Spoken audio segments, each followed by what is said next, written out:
Hello everyone, and welcome to the Litany of Catholic Martyrs for February 7th. As Catholic, we are assured of a constant thread of over 2,000 years of tradition and moral teaching.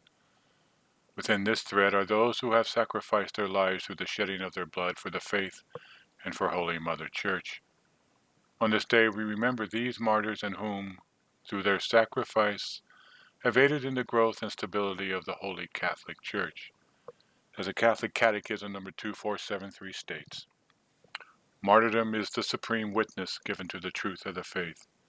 It means bearing witness even unto death. The martyr bears witness to Christ who died and rose, to whom he is united by charity. He bears witness to the truth of the faith and of Christian doctrine.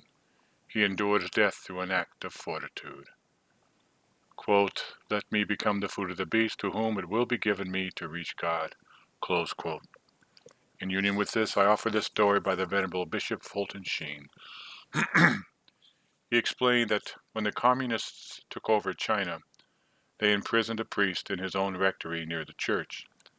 After being locked up in his own house, the priest looked out the window and was horrified to see the communists entering the church.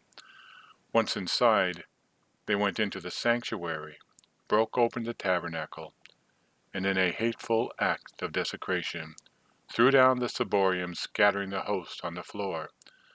The priest knew exactly how many hosts had been in the ciborium: 32. When the communists left, they either didn't notice or didn't pay any attention to a very small girl praying in the back of the church who saw everything.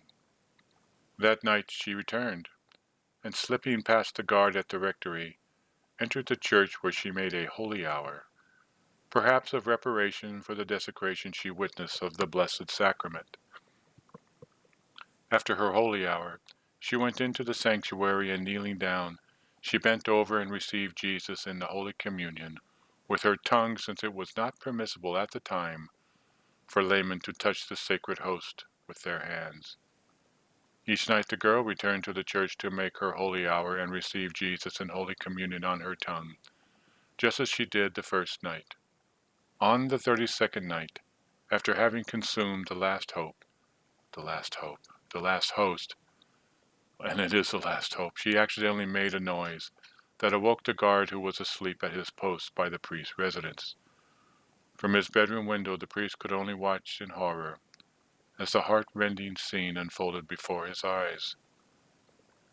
The little girl tried to run away, but the guard caught up with her and beat her to death with the butt of his rifle.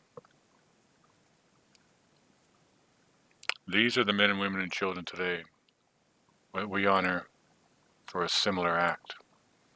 The Holy Abbot Ramold, founder of the monks of Carmeloli, whose birthday is the 19th of June.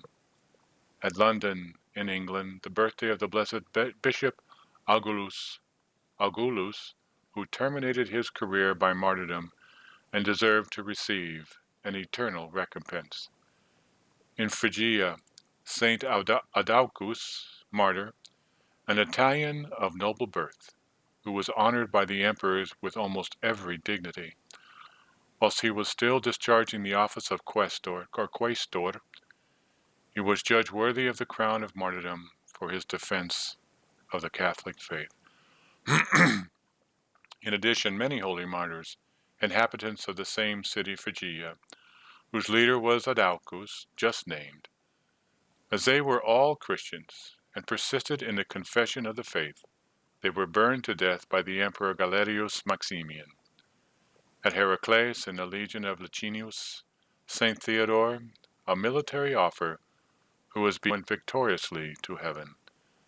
In Egypt, Saint Moses, a venerable bishop, who first led a solitary life in the desert, and being afterwards made bishop at the request of Movilla, queen of the Saracens,